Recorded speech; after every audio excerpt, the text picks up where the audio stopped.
Waktu zaman apa bedanya zaman Pak Presiden Jokowi dengan zaman Pak Presiden SBY?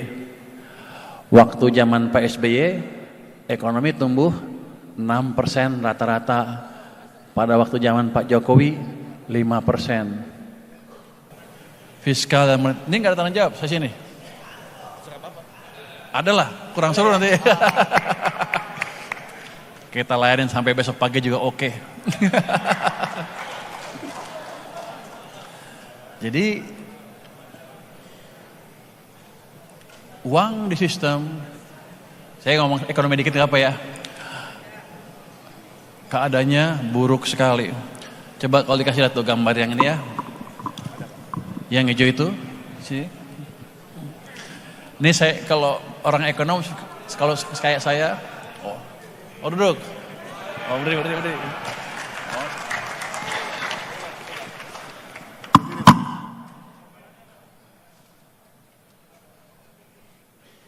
Izin berdiri. Ekonom tuh ngelihat ketika ekonomi melambat, saya juga nggak berapa tahu kenapa melambat, tapi saya lihat orang-orang turun ke jalan demo besar-besaran. Kita lihat apakah demo itu sebentar akan hilang atau tidak.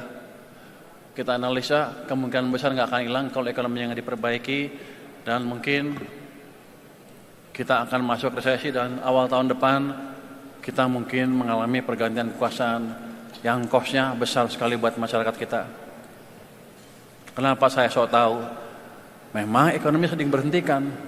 Kalau Anda lihat makroekonomis monetaris terkenal, pemenang Nobel Milton Friedman, dia bilang kalau Anda mau lihat kebijakan moneter longgar atau ketat, Anda jangan lihat dari bunga, tapi lihat dari laju pertumbuhan uang beredar, base money, M0 katanya. Dia mengambil kesimpulan itu dari pengalaman krisis di Amerika tahun 1930, dan habis itu dipelajarin oleh banyak orang, termasuk Ben Bernanke juga menyimpulkan hal yang sama. Jadi waktu itu katanya Amerika ekonominya hancur bukan karena kebijakannya cukup, kebijakan moneternya cukup, tapi kebijakannya salah. Walaupun bunga 0%, laju pertumbuhan uangnya negatif sehingga ekonominya hancur. Jadi kesimpulannya mereka adalah kalau Anda mau lihat kebijakan di perekonomian longgar atau ketat, saya nggak boleh bilang kebijakan moneter, soalnya urusan BI kali. Anda lihat dari pertumbuhan uang, bukan dari bunga. Karena saya pelajari itu, waktu itu kan saya sekolah di Amerika 95 sampai 2000, krisis 97-98 kan.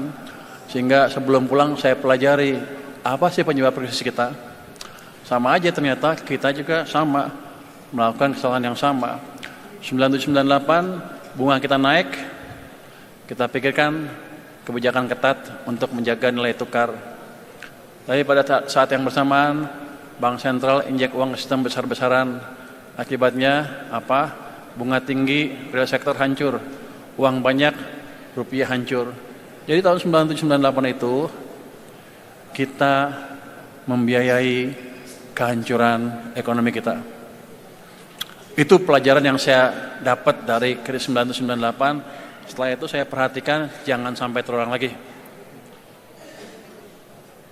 Sepertinya ilmunya gampang, tapi banyak di antara kita yang lupa. Nih kalau saya lihat ya. Mana ya? Tahun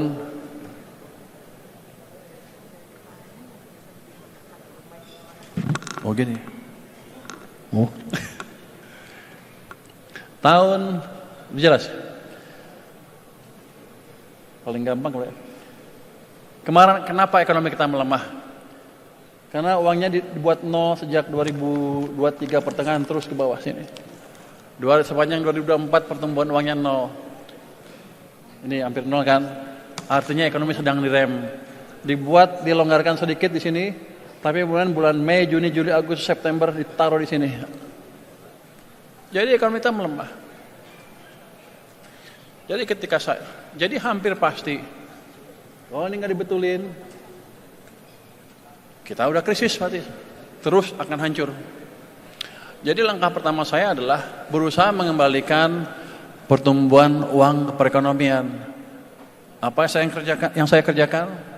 Saya lihat,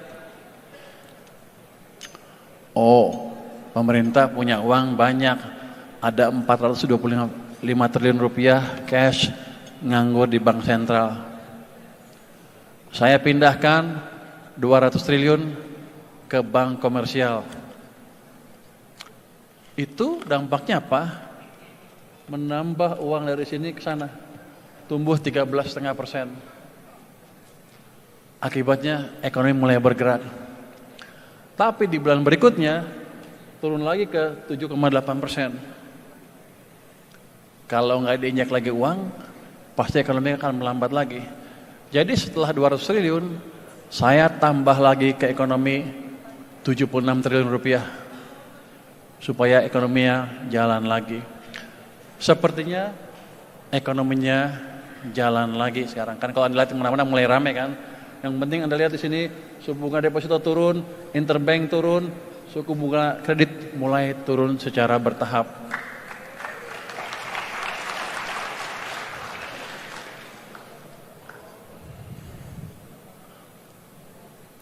Nah, ke depan gimana?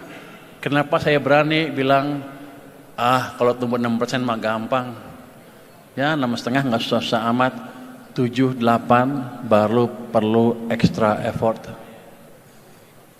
Ini saya udah ngomong berkali-kali, tapi saya ceritakan lagi di sini. Waktu zaman apa bedanya zaman Pak Presiden Jokowi dengan zaman Pak Presiden SBY?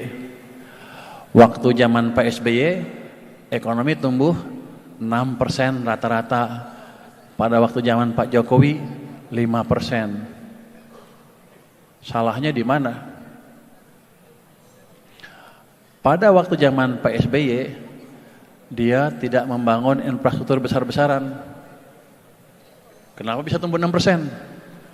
Karena dia biarkan real sektor tumbuh, private sektor tumbuh. Peran Kadin pada waktu itu pasti besar, mungkin sebagian besar untung banyak waktu itu ya. Tapi pada waktu zaman Pak Jokowi, dia bangun infrastruktur di mana-mana. Tapi private sector perannya sedikit. Akibatnya tumbuhnya cuma 5. Jadi di zaman Pak SBY yang jalan private sector, pemerintahnya diam. Di zaman Pak Jokowi, pemerintah jalan, private sektornya relatif diam. Yang private hasilnya 6%, yang government hasilnya 5%. Jadi kalau sekarang saya hidupkan dua-dua musim ekonomi, government dan private sector, 6,5 enggak susah-susah amat. Saudara kan bertanya, tahu dari mana Purbaya bahwa waktu zaman Pak SBY yang jalan private sector? Kalau pembangunan infrastruktur kan udah clear, nggak kemana-mana waktu itu ya. Saya lihat dari sini, balik ke tadi gambar uang tadi. Gambar uang tadi bisa menjelaskan apa yang terjadi di perekonomian Indonesia dengan cukup detail. Kalau ekonominya pada pinter. Cuman yang pinter cuman gua kayaknya. Ketika ada sesuatu yang tidak benar, kita suarakan. Ya bagaimana semua terangin dia sedungu ini? Ini manusia pecundang yang sangat merugikan bangsa kita ini. Saatnya jadi member eksklusif di channel YouTube Official ID. Tantang lagi para nambah sumpah di antara Al-Quran. Dia pengen masuk TV. Konten-konten premium yang tidak tayang di TV. Live interaction. Halo pemirsa iNews, ini baru selesai. Emoji dan badge spesial. Reakses konten pilihan. Klik YouTube Official iNews. Join member hanya Rp10.000 per bulan.